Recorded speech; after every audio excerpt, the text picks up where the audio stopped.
whisper wasn't meant for me. I know that now. It was late, past midnight, when I heard it. The house was quiet except for the faint hum of the refrigerator and the soft hiss of rain against the window. I had woken for a glass of water. My husband Daniel was still downstairs. I remember pausing at the top of the stairs when I heard his voice. It was low, almost trembling, not the way he usually spoke. "You were never supposed to find out." At first, I thought he was on the phone. The glow from the kitchen stretched across the hallway floor, a thin line of pale yellow light cutting through the dark.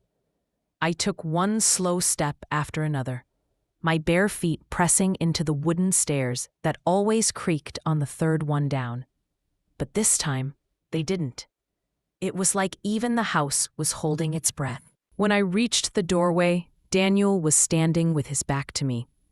His shoulders were hunched, and he was holding something. A photo, maybe, or a letter.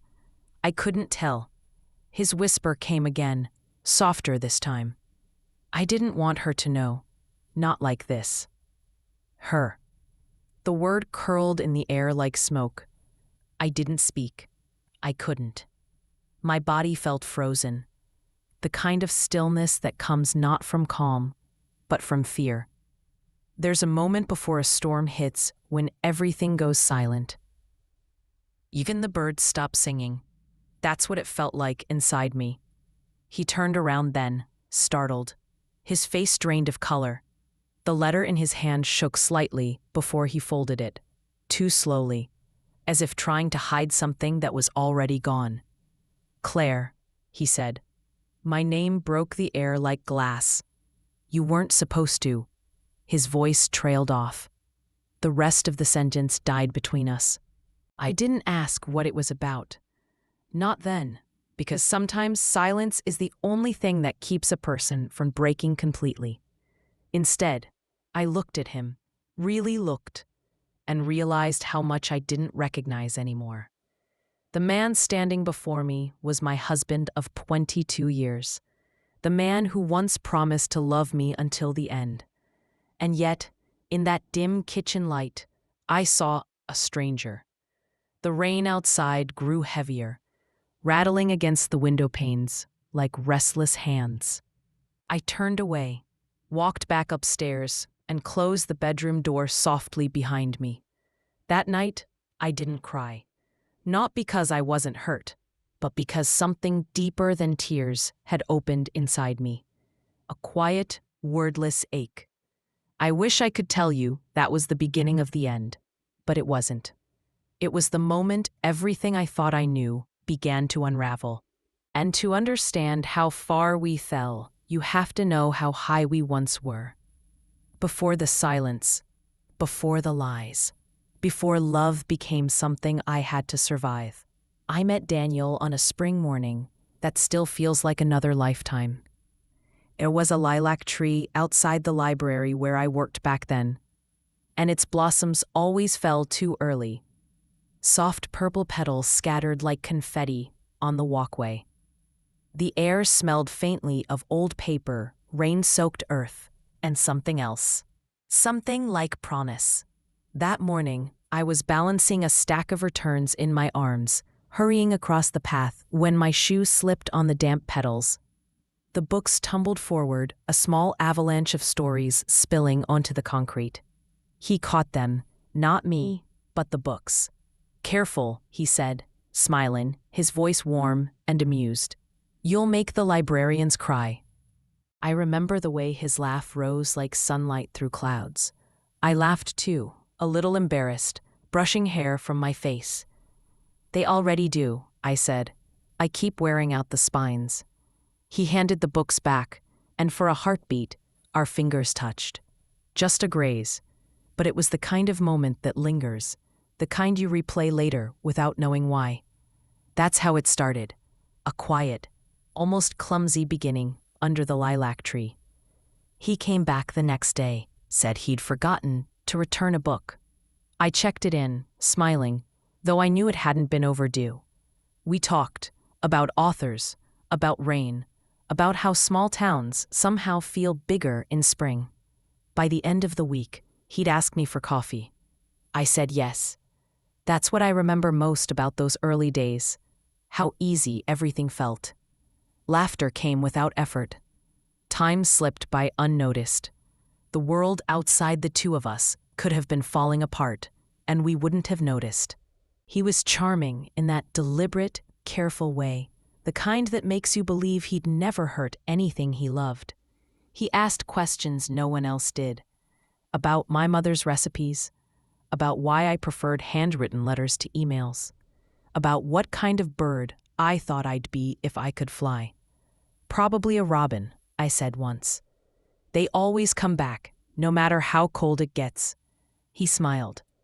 Then I'll build you a nest that never freezes. We had coffee that day, and then the next. By summer, we were inseparable. He said I made him feel seen, and I told him he made the world quieter. We married a year later. Nothing extravagant, just a small ceremony under a willow tree behind my aunt's house. Friends and family gathered in soft light. My dress wasn't new. It was my mother's, hand-stitched lace, yellowed slightly with age. I'd kept it wrapped in tissue for years, waiting for a reason to wear it again. When I walked down the aisle, Daniel's eyes glistened, and I thought I'd found the kind of love people spent lifetimes searching for. Our first home was tiny, but it was ours. 2 rooms and a narrow kitchen, with paint that peeled near the windows, and a floor that creaked like it was trying to join the conversation. But we loved it. We painted the living room a soft blue that reminded us of morning skies. The brushstrokes weren't even, and our laughter filled the house as we left smudges on our arms and cheeks. He used to hum while fixing things: leaky faucets, loose cabinet doors, the radio that never caught the right station. Those small sounds made the house feel alive. In the evenings, we'd sit on the porch, sipping tea, talking about everything and nothing. Sometimes we'd watch the sunset fade behind the hills. Sometimes we'd fall silent, just listening to the crickets and the slow hum of life settling for the night. The world felt steady then, safe. Years passed that way, gently, quietly, like a song you never wanted to end. We built routines, small rituals that shaped our days. Sunday pancakes, Friday movies, quiet walks around the lake near our house. He'd steal sips of my coffee when he thought I wasn't looking. I'd leave notes in his pockets before he left for work. Tiny scribbles that said things like, "You're my favorite reason to hurry home." We didn't have much, but we had enough. Enough to laugh, to plan, to believe in forever. And maybe that's why I didn't notice when things began to fade. Love doesn't disappear all at once. It slips away slowly, like light dimming through a curtain you didn't realize was closing. It started with silence at dinner. Not heavy, angry silence, just the kind that fills the room when 2 people stop asking questions. Then came fewer walks. Then separate rooms for reading. Then longer pauses between touches. And then one day, I realized I couldn't remember the last time he'd reached for my hand. I told myself it was just the way long marriages go. Comfort replacing passion, familiarity replacing spark. And maybe that's true. But sometimes comfort becomes distance when you stop tending to it. I tried. God knows I did. I planned little trips, left notes in his coat pocket, cooked his favorite meals, the ones that once made him smile. But he seemed somewhere else, always preoccupied, distracted, tired. He started staying later at work. He'd tell me it was deadlines, projects, the team needing him. And I believed him, because when you love someone, believing them feels like love too. I began to fill the silence with little things. Volunteering at the library again, repainting the kitchen, knitting scarves for the colder months. I told myself that every marriage had seasons, and we were just in a quiet one. But sometimes quiet isn't peace. Sometimes it's absence. The first real crack came 2 years ago on his birthday. I was cleaning the living room, moving the books from one shelf to another. Something to make the space feel new. When I found a card tucked between two novels. It wasn't mine. It was addressed to him, written in handwriting I didn't recognize. Neat, looping letters that seemed both careful and intimate. It wasn't romantic, not exactly, but there was a warmth in the words that didn't belong to me. Happy birthday, D. Hope today reminds you that you're loved in ways you'll never have to question. I remember reading that line over and over until the words blurred. Loved in ways you'll never have to question. My hands trembled. My chest ached. But I told myself maybe it was from a coworker, a friend, someone thoughtful, because the alternative, I couldn't even let myself say it. That night, I left the card where I found it. I didn't ask. Maybe I was afraid of the answer. Maybe deep down, I already knew. After that, small things began to stand out. The way he flinched when I walked into a room, the quick tilt of his phone screen away from me, the faint scent of perfume that wasn't mine on his jacket. I wanted to believe it was nothing. I wanted to hold on to the man who'd caught my books under the lilac tree, who'd once promised to build me a nest that never froze. But the man who sat across from me now, quiet, guarded, miles away, wasn't that man anymore. Still, I waited. I hoped. I told myself maybe I was imagining things, that I was overthinking, that love just changes shape sometimes. And yet, every night, I'd lie awake next to him, staring at the ceiling, trying to remember when the sound of his breathing stopped comforting me and started breaking my heart. One evening, I found myself standing by the window long after he'd gone to bed. Outside, the lilac tree, yes, I had planted one years ago in the backyard, swayed in the night breeze. Petals were already falling early, just like that day so long ago. And I thought about how something can look the same, but feel completely different. The same tree, the same scent, but the woman beneath it, she wasn't the same at all. The next morning, I made pancakes, like I always did on Sundays. He barely touched them, said he wasn't hungry. Then he left, early, like always. I sat there alone at the table, the syrup cooling, the butter melting into untouched pancakes. And it hit me. We were living together, but no longer sharing a life. And I think that's one of the loneliest realizations. When you're still sitting next to someone you love, but you've both already left in different directions. That's when the reflection began, quietly, painfully. I started replaying everything, the laughter, the paint-stained hands, the long drives singing off-key. I tried to find the moment it changed. Was it something I said? Something I stopped saying? Or had he been slipping away long before I noticed? You don't get answers to those questions. Not really. But in that silence, I began to see how much of myself I'd given up to keep us together. How many times I'd softened my voice, folded my needs, made excuses for the distance. Love can be beautiful, yes. But sometimes it becomes a mirror you stop recognizing yourself in. I used to think strength meant holding on. Now I wonder if it also means knowing when to let go. That was before the whisper, the one that would shatter everything I thought I knew. Before the night I found out the truth I was never supposed to hear. But for now, that's where I was, standing in the dim light of a life I'd built with love, trying to keep the pieces from falling apart. And I had no idea that soon, one sentence would change everything. It happened on a Sunday afternoon, the kind of quiet day where nothing feels urgent, and you almost believe life will stay that way. Daniel was in his study, sorting through mail. I remember the sound of envelopes being opened, the rustle of paper, the faint hum of the radio playing something old and familiar. One letter caught my eye, a cream envelope, sealed with a small gold heart. I don't know why I noticed it. Maybe because it didn't look like a bill or an ad. Maybe because his hands trembled just slightly when he set it aside. When I asked, he smiled faintly and said, "Oh, that's from a client. She sends one every year." His voice was steady, his eyes soft, too soft. I wanted to believe that too, so I did. The truth is, I'd rather hold on to the illusion of love than face the emptiness of its loss. Sometimes denial isn't ignorance, it's mercy.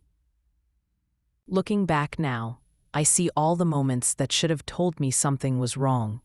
The weekend trips that kept getting postponed. The phone turned face down on the table. The new shirts I didn't buy but saw him wearing. The sudden hesitations when I entered the room, as if I'd interrupted a thought he wasn't supposed to have. But denial is a soft pillow. It keeps you warm until it suffocates you. Even then, I never imagined that one night, that single whisper in the dark, would tear open everything I thought I knew. If I close my eyes, I can still see that kitchen light spilling across the hallway floor. I can still hear the rain. I can still feel the weight of 22 years pressing on my chest like a stone I couldn't move. Sometimes, I wonder if love ever really dies, or if it just hides, waiting for us to look away long enough for it to escape. The morning after the whisper, the house felt hollow. Daniel left early, as he often did, and the silence he left behind had weight. A soundless ache that clung to the walls like damp air after rain. I sat at the kitchen table, staring at the faint ring his coffee mug had left on the wood. It was still warm when I touched it, and for a moment, I hated myself for noticing that. How love can survive even when it shouldn't. There was a letter on the counter, the same one he had tried to hide, folded neatly, too carefully, as though its sharp corners might cut him if he wasn't gentle. I told myself not to look, but curiosity is its own kind of grief. It comes dressed as survival. I opened it. It wasn't from a client. It was from a woman named Elise. Her words were soft, familiar, threaded with the kind of affection that doesn't belong to strangers. She wrote about their favorite place, a cabin near the coast, the one with the red door. She mentioned weekends, laughter, and plans for someday soon. My hands trembled.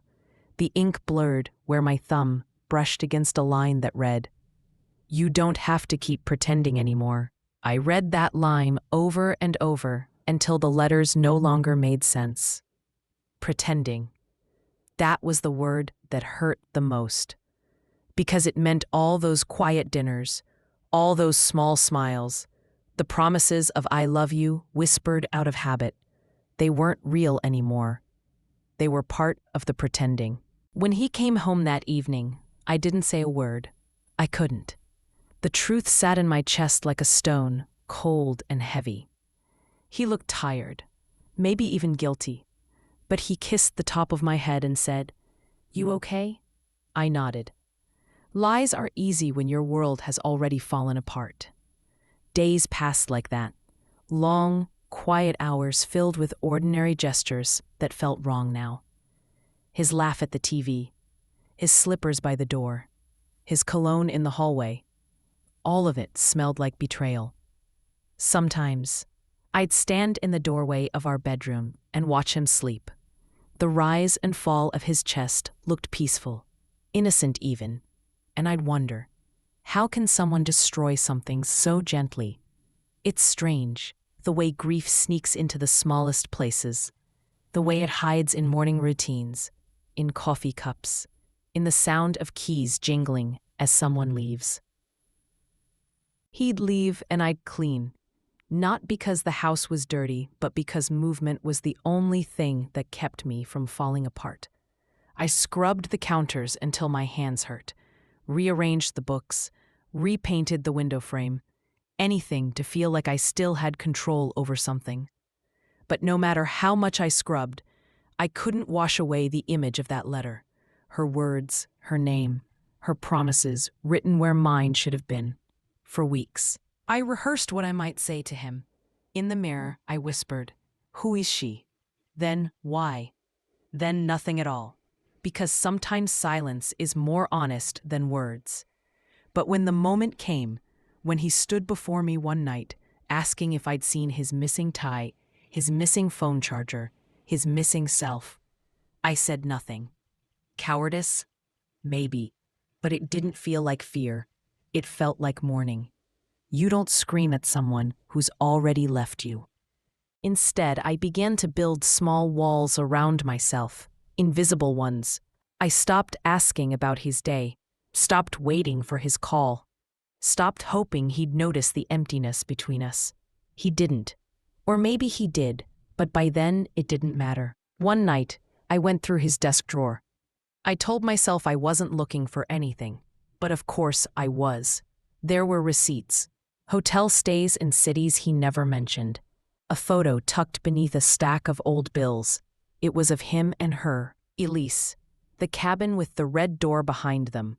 He was smiling in a way I hadn't seen in years, and she was looking at him the way I used to, like he was the whole story. I sat there in the dark, holding that photo until my fingers smudged its edges. I didn't cry, not then. Tears would have been too kind. Instead, I felt hollow, like someone had reached inside me and taken everything that used to be warm. The house felt too big after that, the clock too loud. Even the rain outside sounded different, as if it were mourning with me. He started avoiding me even more after that, not in anger, but in that careful, measured distance people create when they're too ashamed to face what they've done. "Work's been crazy lately," he'd say. "Don't wait up." And I didn't. I'd watch the headlights disappear down the street and sit alone in the dark, tracing the edge of my coffee cup with my finger, counting the seconds between my heartbeats. It's a strange thing, realizing the person you shared your life with is now a stranger who lives in your house. The photos on the wall became ghosts, each one a moment that no longer belonged to me. Sometimes, I'd catch myself remembering, not the betrayal, but the tenderness, the way his hand felt against my back, the way he'd hum when he thought I wasn't listening. And that hurt most of all, missing the man who no longer existed. One afternoon, I went to the lake we used to walk around. The air was sharp with the smell of pine and wet earth. I sat on the old bench we'd carved our initials into, years ago. The letters weathered now, fading. 2 ducks floated near the reeds, gliding side by side. They looked peaceful, effortless. I used to think that was us, but as I sat there, I realized maybe they weren't floating together out of love, but out of habit. Maybe they'd simply learned how to move in the same direction without ever really touching. That thought broke me more than the letter ever could. That night I dreamed of the whisper, the way his voice had sounded, low, heavy, almost tender, when he said, "You were never supposed to find out." Even in my dreams, I asked myself what he meant by that. Was he sorry I found out, or sorry he'd ever made me believe I was the only one? Sometimes, I wake up still hearing it, like an echo trapped in the corners of my mind. It wasn't just a confession. It was a sentence. Because after that whisper, there was no going back.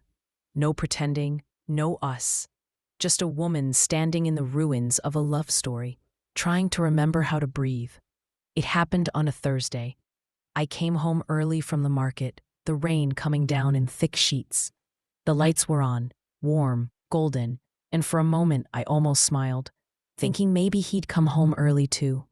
But then I heard it. Laughter. Not from the television. Not from a call. Real laughter. His. And then, hers. I froze in the hallway, the groceries still in my hands, raindrops dripping from my hair. The sound came from the kitchen. I could see their shadows moving against the wall. My body went cold. The world narrowed to that single sound, his voice. The same voice that once told me I was his everything, now laughing for someone else. I didn't walk in. I couldn't. Instead, I backed away, slowly, quietly, until I was outside again, standing in the rain. The paper bags tore in my hands. Apples rolling across the wet pavement, but I didn't pick them up. I just stood there, drenched, empty, watching the house glow with light that no longer belonged to me. That's when I realized the hardest part of betrayal isn't the lie itself. It's the way the truth makes the world look unfamiliar. The same kitchen, the same walls, the same rain, but everything felt foreign. I got in the car and drove without knowing where I was going. The wipers smeared the rain instead of clearing it. I drove until the fuel light came on. Then I stopped by the side of the road, the world spinning around me, and I cried for the first time. Not just for him, but for the woman I'd been, the one who believed in forever. The days after blurred together. He tried to talk, tried to explain, but I didn't want explanations. There are some words that can't be undone, and some silences that say everything. I moved into the guest room, packed away the photos, stopped wearing my wedding ring. Not out of anger, but because it felt like a lie. He slept late. I woke early. We became ghosts haunting the same house, pretending not to see each other. And yet, in some quiet, painful way, I still loved him. Not the man he became, but the one I met beneath the lilac tree. The one who caught my books and smiled like forever was real. Love doesn't die cleanly. It lingers, like perfume on an empty coat. I wish I could say that was the end of it. But heartbreak doesn't end. It just changes shape. The whisper had opened something in me. A deep, aching space where denial used to live. And for the first time, I had to face it. The truth wasn't just that he'd betrayed me. It was that somewhere along the way, I'd betrayed myself by believing that love meant staying, even when it hurt. And that's where I found myself. Somewhere between anger and forgiveness, loss and freedom. The woman who once defined herself by someone else's love now stood on the edge of a life she didn't recognize. The house was quiet that night, too quiet. I remember standing by the window, watching the first light of dawn slip through the curtains. The air smelled of rain and dust and something else. Ending. And though I didn't know it yet, that emptiness, that ache, would soon become the place where something new began to grow. I stayed with my sister for a while after that. Her house was small but alive, filled with the sound of tiny feet running across wooden floors, laughter echoing from one room to the next, and the faint scent of cinnamon and coffee that lingered from breakfast. She had 3 children, all under the age of 10, and their chaos was oddly comforting. They didn't tiptoe around my silence. They didn't ask about Daniel. They just existed, loudly, joyfully, fully, and in their noise, I found the kind of quiet I hadn't known I needed.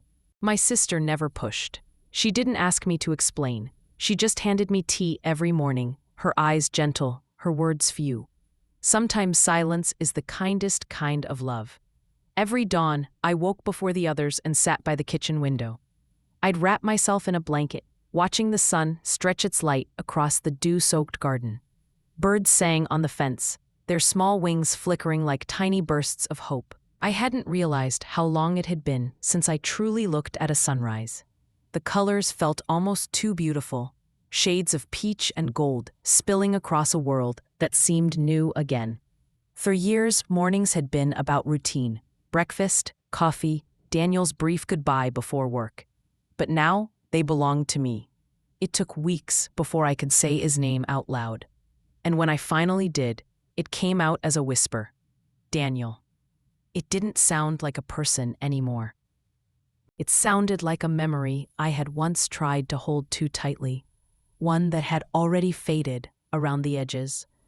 There were days when I almost called him, days when the loneliness pressed too close, when I missed the sound of another person breathing in the same room, or the faint clatter of a second coffee cup on the counter. I'd reach for the phone, my fingers hovering, and then stop. Because each time I'd see that cabin with the red door in my mind, the letter, Her name, the look in his eyes when I said, with her, and I'd put the phone back down. Pain has a way of teaching you patience. You start breathing differently after heartbreak. You notice smaller things, the hum of the refrigerator, the sound of wind through curtains, the way tea smells when it's just right. You start realizing how much of your life had been lived in service of someone else's comfort. I began taking walks in the evenings. At first, it was just around the block, a slow loop past familiar houses, the scent of freshly cut grass following me like a memory. Then further, through the park, along the lake where Daniel and I used to walk years ago. The air was cool, thick with the smell of pine and damp earth. Sometimes I'd sit on a bench and close my eyes, listening to the sound of water brushing against the shore. I thought of how love, too, erodes things slowly, smoothing the sharp edges, carrying pieces of you away until you barely recognize what's left. But peace doesn't arrive like lightning. It seeps in, quietly, patiently, until one day you realize the ache has dulled. One afternoon, after a long walk, I wandered into a small bookstore tucked between a bakery and an antique shop. I hadn't been there in years. The air inside smelled like paper and dust and something sweet. Maybe hope. The owner, an elderly man with kind eyes and a cardigan far too big for him, looked up from behind the counter. "Claire, isn't it?" he said, his face lighting up. "It's been a long time." I smiled for what felt like the first time in months. We talked.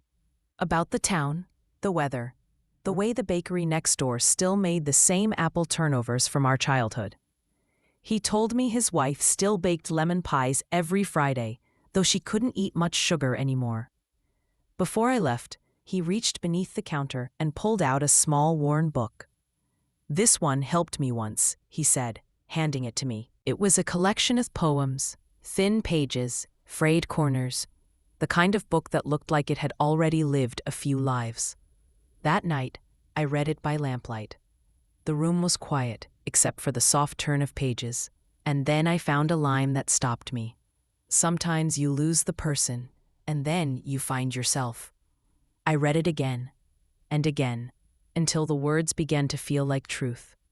The next morning, I picked up an old notebook and began to write. At first, it was just fragments. I'm still here. The air smells like rain. I'm learning to breathe again.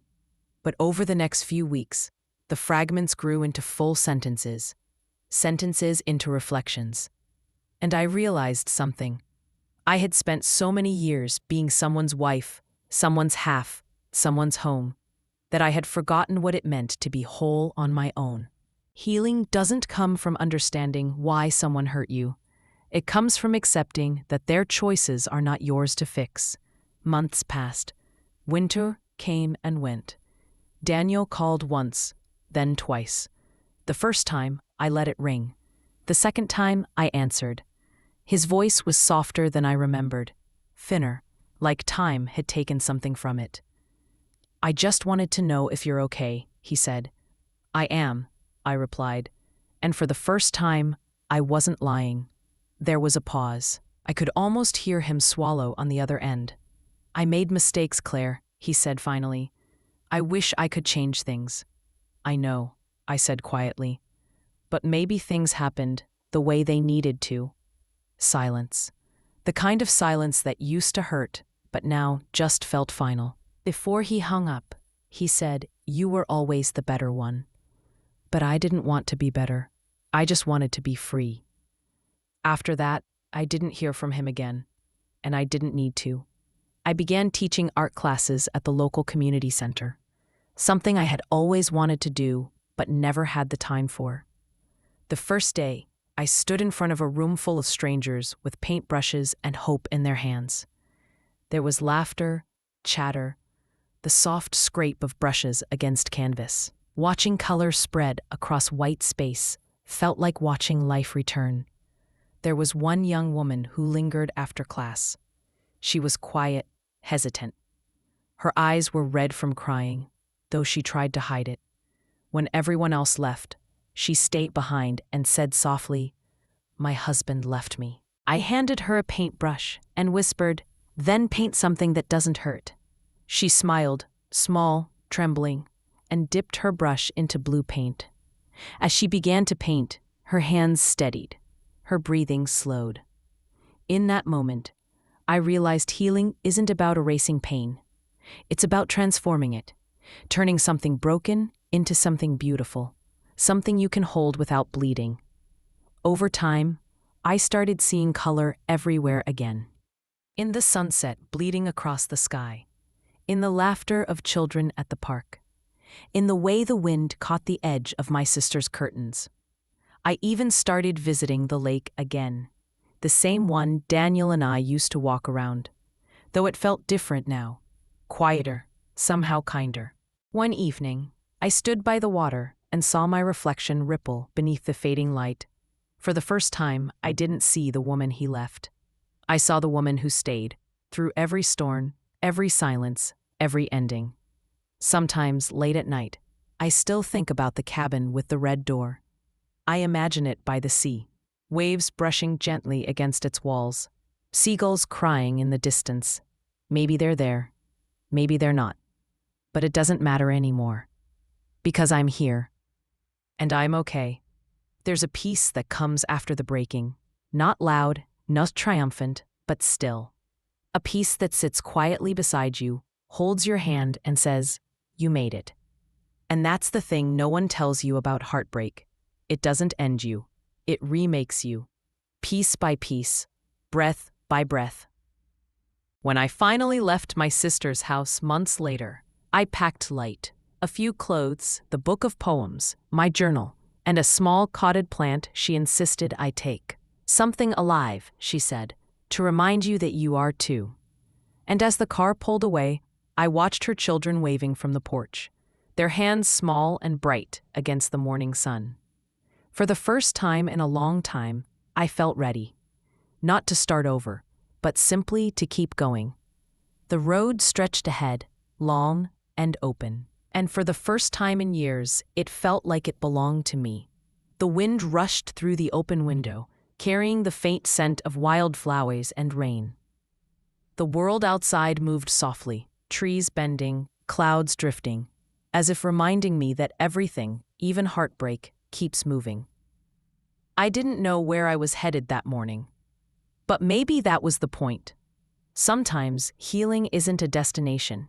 It's the courage to keep driving, even when the map is blank. It's been 3 years now. 3 years since I packed the last box, closed the door behind me, and stepped into a life that no longer looked familiar, but somehow, for the first time, felt honest. Sometimes it still surprises me how quietly life rebuilds itself. There's no grand announcement, no applause when you begin again. The sharp edges of pain just start to round off, day by day, until what once cut you open becomes smooth enough to hold.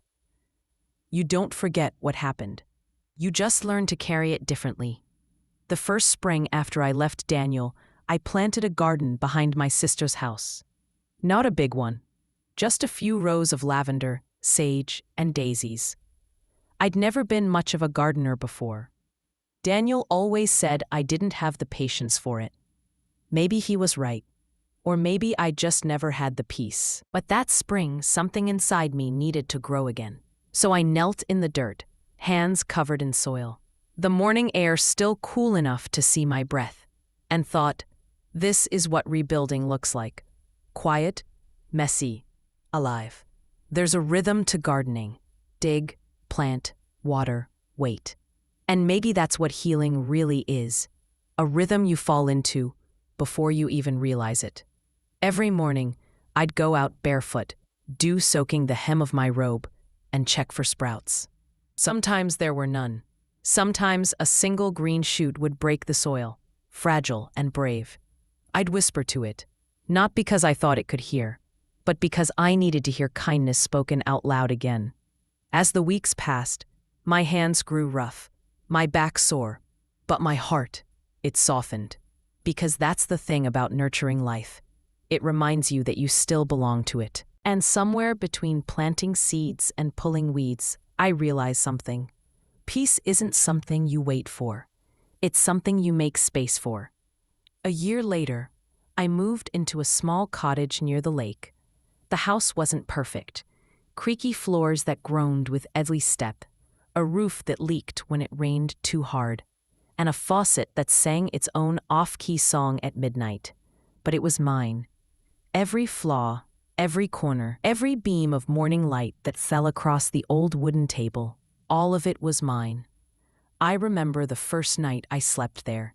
There were no voices, no footsteps down the hall, no second toothbrush beside the sink, just silence, the kind that used to terrify me. But that night, it didn't.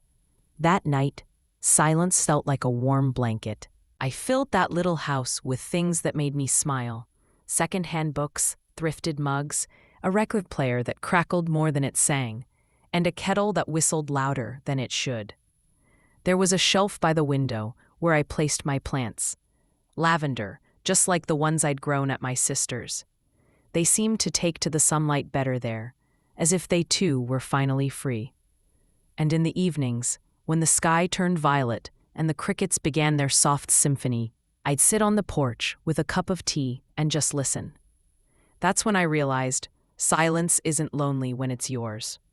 One day, at the farmer's market, I saw him, Daniel. He was standing by a fruit stand, holding a bag of oranges.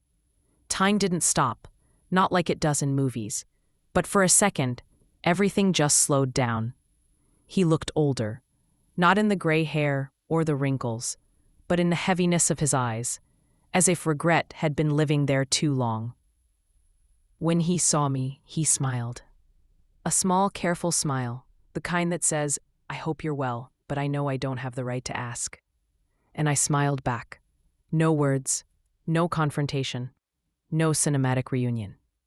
Just two people who once shared a life, standing under the same morning sun, acknowledging that what they had burned out long ago, and that somehow both of us had survived it. I turned to leave, and as I did, I felt a strange sense of relief. Not because I didn't love him anymore, but because I finally didn't need to. That's the strange mercy of life, isn't it? It doesn't erase what hurt you, but it gives you new ways to see it. These days, I'll paint, not for galleries, not for money, not even to impress anyone. I paint for me. There's a quiet joy in it, in watching colors blend, in losing track of time, in letting your hands do the speaking your heart can't. My favorite painting hangs above the fireplace. It's simple, a red door by the sea. The waves are wild, the sky heavy with clouds, but the door stands open. Not closed, not locked, just open. I didn't paint it out of anger or grief. I painted it because I wanted to remember that day, not as the moment my world ended, but as the day I finally walked through my own door. Sometimes I catch myself staring at it for long stretches of time, remembering the letter, the woman by the sea, and the ache of that discovery. And yet now, when I look at it, I don't feel pain. I feel gratitude. Because that door, though red and foreign and terrifying at first, led me home, to myself. People often ask me if I ever forgave him, and I always tell them this: forgiveness isn't something you give them, it's something you give yourself, so you can sleep at night. Forgiveness isn't pretending it didn't hurt, it's accepting that it did, and still choosing to live beautifully anyway. For a long time, I believed forgiveness meant welcoming someone back. Now I know it means closing the door softly, without slamming it, and walking away with your heart still intact. My days are simple now. I teach painting classes at the community center twice a week. I make soup on Sundays. I take long walks by the lake. Sometimes my niece comes over and paints beside me, her laughter filling the small cottage in a way that reminds me that love still lives here. And every morning, I open the windows wide. The air smells of rain and rosemary. I stand there for a moment, eyes closed, feeling the breeze on my face, and whisper a quiet prayer. Not for what I lost, but for what I found: strength, dignity, peace.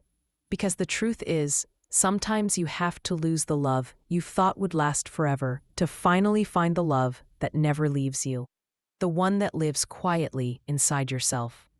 There's a trail behind the cottage that leads down to the lake. I walk it often, sometimes alone, sometimes with a cup of coffee in hand. The water is always calm in the mornings, a mirror of soft gold. I like to sit by the edge and watch the ripples spread. It reminds me how even the smallest movement, a breath, a choice, a step forward, creates change. And that's what healing is, isn't it? A ripple, small, steady, and unstoppable. Some nights, when the moon is high and the house feels too quiet, I still think of him. Not with anger, not even with longing, just with a kind of gentle sadness for the people we were. Two souls who tried, failed, and grew apart. But now I see that our story wasn't a tragedy. It was a transformation. He was the storm that tore through my life. And I was the field that bloomed again afterward. If you're listening to this right now, if you're sitting in the ruins of something that once felt safe, please hear me. You are not broken. You are becoming. The story didn't end when they betrayed you. It began when you decided to stand up, walk away, and build something softer, stronger, and more beautiful than before. There will be mornings when it still hurts, when you'll look at the empty side of the bed and feel that ache all over again. But one day, and it will happen quietly, you'll wake up and realize that the pain isn't the loudest thing in the room anymore. You are. Your laughter, your peace, your light.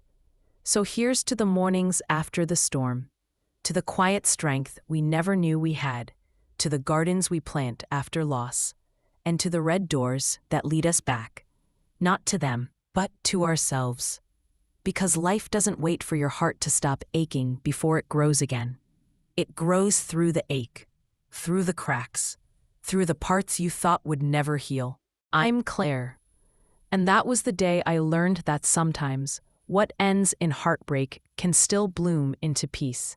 And if my story reaches you, if you're standing on the edge of your own ending, I hope you remember this. You don't have to rush your healing. You don't have to prove you're fine. You just have to keep breathing, keep tending to your little garden, and trust that one day, peace will come and sit beside you like an old friend who never left, just waited for you to come home. Because you will. You always do. If you enjoyed the video, please make sure to like the video and subscribe to our channel. Thanks for watching.